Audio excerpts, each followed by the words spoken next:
বলছি আপনাদের সমস্যা কি আছে? আমাদের সমস্যা হচ্ছে এই জল 6 মাস আগে নামবে না, এই এতটাই থাকবে, এর থেকে আরও বরঞ্চ বাড়বে, এতটা বেড়ে যায়, এতটা হয়, এতটা। তাহলে এখানে একটা মানুষের ঘরে জল ঢুকে যাচ্ছে সারা, মানে আজকে 6 মাস ধরে একই অবস্থা। এখনো বর্ষা আরম্ভ হয়নি, তাতে এই অবস্থা। এরপরে যদি ভারী বর্ষা হয় তাহলে কি অবস্থা হবে? জল নিকাশির কোনো ব্যবস্থাই নেই। জল নিকাশির ব্যবস্থা সেখানে সব বেআইনি বাড়ি করে বন্ধ করে দিচ্ছে রাস্তা, সব বেআইনি বাড়ি করে বন্ধ করে দিচ্ছে রাস্তা। এখানে পুরো বেআইনি বাড়ি আছে? হ্যাঁ, বেআইনি বাড়ি আছে পুরো, কোনো মানে ক্যালকুলেশন নেই, কিছু নেই। যে রাস্তাটা দিয়ে জলটা পাস হবে সেই রাস্তায় বাড়ি করে দিয়েছে। আগে কিন্তু এত জল জমতো না, এই বছর 3-4 ধরে এত জল জমছে।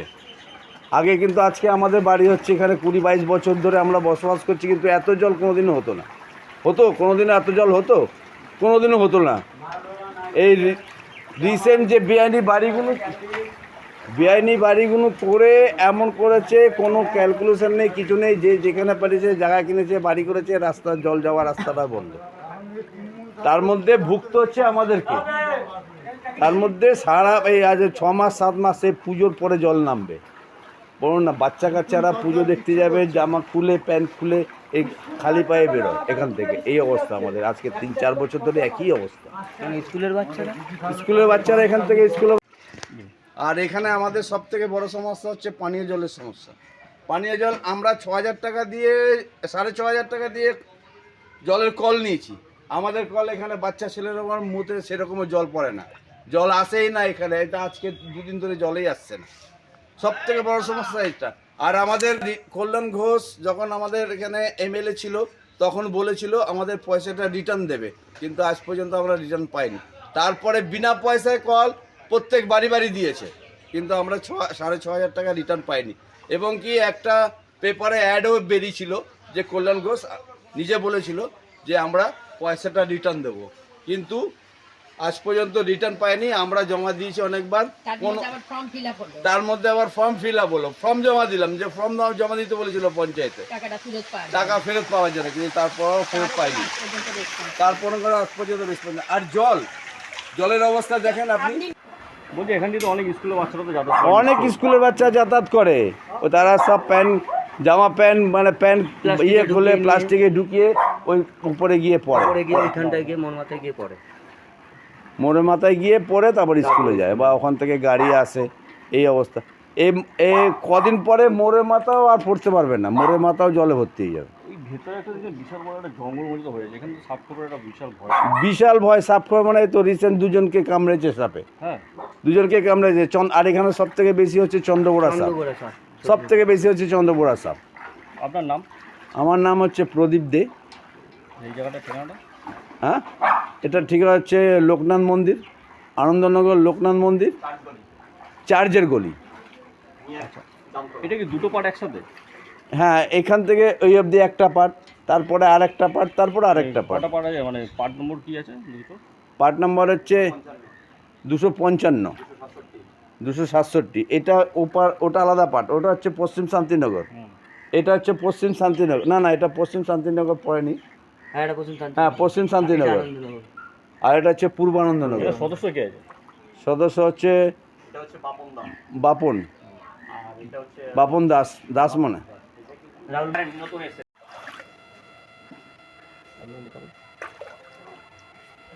বলছি দাদা, আপনাদের এখানকার দীর্ঘদিন একটা সমস্যা হচ্ছে জমা জলের, সমস্যাটা যদি তুলে ধরেন আপনাদের। মানে আমরা আজকে, হ্যাঁ, এটা তো 2026 সন, মোটামুটি আপনার 20 সনের থেকেই দেখছি এখানে আমাদের দীর্ঘদিনের জলের সমস্যা। আমাদের ব্যবসা বাণিজ্য খুব মার খাচ্ছে, দোকানে কোনো কাস্টমার আসছে না। আমরা এই এলাকাবাসী, এদিকে আপনি দেখুন, এদিকে কী পরিস্থিতি। আপনার গিয়ে বছরে আমার মনে হচ্ছে 2 মাস রাস্তা শুকনো থাকে কি না সন্দেহ আছে। কিন্তু এই যে দেখুন, এখনও বর্ষার কিছুই না। আজকে মাত্র 10 তারিখ, জুনের 10 তারিখ। তাহলে সামনে তো আরও বর্ষা সামনে আসছে। তখন আমরা চিন্তা করছি এবার মনে হচ্ছে প্রতিবারই দোকানে উঠবে জল। কিন্তু এবার আমার মনে হচ্ছে যে বর্ষা, যা জলের পরিস্থিতি, এখনই যা পরিস্থিতি, সামনে হয়তো আমাদের দোকান ডুবে যাবে। এমনি তো ব্যবসার জন্য আমি মার খাচ্ছি, এটা বেশি না, আপনার 2020 থেকে এই সমস্যাটা। এই সমস্যা নিয়ে আপনারা পঞ্চায়েতে বা পঞ্চায়েত সদস্যকে এরকম অনেকবার সদস্যের কাছে এখানে আমাদের প্রচারের সময় ওরা আমরা এসে ওখান থেকে দেখেছি আর এদিকে আর ঢুকলো না, এই রাস্তায় আর গেলই না, বললো যে এই রাস্তায় ঢুকলো না। তৃণমূলের বছর তৃণমূলের হ্যাঁ, প্রচারে। কিন্তু তৃণমূলের বিজেপির যে সে ঢুকেছিল, কিন্তু ঢুকেছিল বিজেপির সে ঢুকেছিল। যে দাঁড়িয়েছিল গোবিন্দ হাজরা ঢুকেছে, কিন্তু যে তাপস মাইতেও ঢুকিনি, একদম জল দেখি ওখান থেকে চলে গেল, ক্লাবের ওখান থেকে মিছিল বন্ধ করে বাড়ি চলে গেল।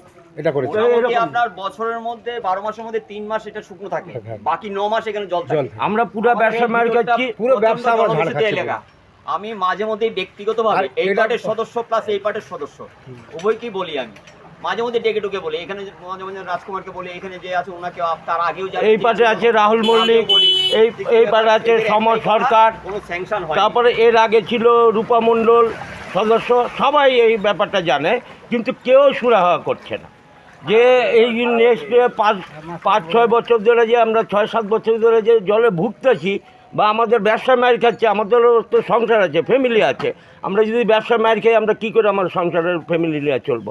তারপরে আরও 2-1 বছর আগে বললো এই রাস্তা নাকি উঁচু হবে, স্যাংশন হয়ে গেছে, হবে, কিন্তু হবে বললে আর জীবনে হলো না। বলে রাস্তার টাকা ড্রেনের কাজে লেগে গেছে, এর জন্য এই রাস্তা এখন হবে না। বলে আপনারা ড্রেন চান না রাস্তা চান, এইরকম বলে বলে রাস্তাটা হলো না। আজ থেকে 2025-এ বলছে টাকাটা স্যাংশন হয়েছিল, সে টাকা তাহলে কোথায় গেল? টাকাটাও কোথায় গেল কোনো খবর নেই। 2025-এ বলছিল এই রাস্তা হবে, পরে এখনো পর্যন্ত কোনো খবর নেই রাস্তা। আর দীর্ঘদিনের সমস্যা, এখানে কোনো অ্যাম্বুলেন্স যেতে পারে না, কিচ্ছু নেই জলের জন্য। জলে যে একটা বাইকই যেতে পারে না, যে অনলাইনে যারা ডেলিভারি করে বয়, এরা যেতে সাহস পাচ্ছে না, যেহেতু ভিতরে কত জল আছে নিজেও জানি না। এই রুগীদের ট্রেচারে করে এইখানে তারপরে নিয়ে হসপিটাল নিয়ে যেতে হয়, এত সমস্যার মধ্যে আছে সব। এত অঞ্চলে যতগুলা গলি আছে তার মধ্যে সব থেকে ব্যস্ততম এবং লোক বসতি গলি হচ্ছে এই এটা গলিটা। একদম ভট্টনগর অব্দি বাস স্ট্যান্ড অব্দি গেছে রাস্তা। অথচ এই রাস্তাটাই এই বাবু- জায়গাটা হচ্ছে মানে রিয়াল লোকনাথ মন্দির জামতলা। ভট্টনগর বাস স্ট্যান্ড অব্দি, ভট্টনগর মিনি বাস স্ট্যান্ড। আপনি এখান থেকে যদি বাইকে যান, আপনি ভট্টনগর আপনি চলে যেতে পারবেন, আপনি আপ টু ভট্টনগর চলে যেতে পারবেন এখান থেকে, এত ব্যস্ততম রাস্তা। অথচ এই রাস্তাটাই ওরা একবারে মানে ইসে করে রেখে দিয়েছে, যে আজ পর্যন্ত হচ্ছে কোনো 255 কোনো নেতা, এটা কোনো হচ্ছে মন্ত্রী 260 আজ পর্যন্ত এটা নিয়ে কোনো কর্ণপাত করলো না। 2011 সনে যে রাস্তা হয়েছিল সেই রাস্তা এখন অব্দি ওইভাবেই চলছে, আর 1 টাকা ওই রাস্তার পিছনে খরচ খরচা করেনি।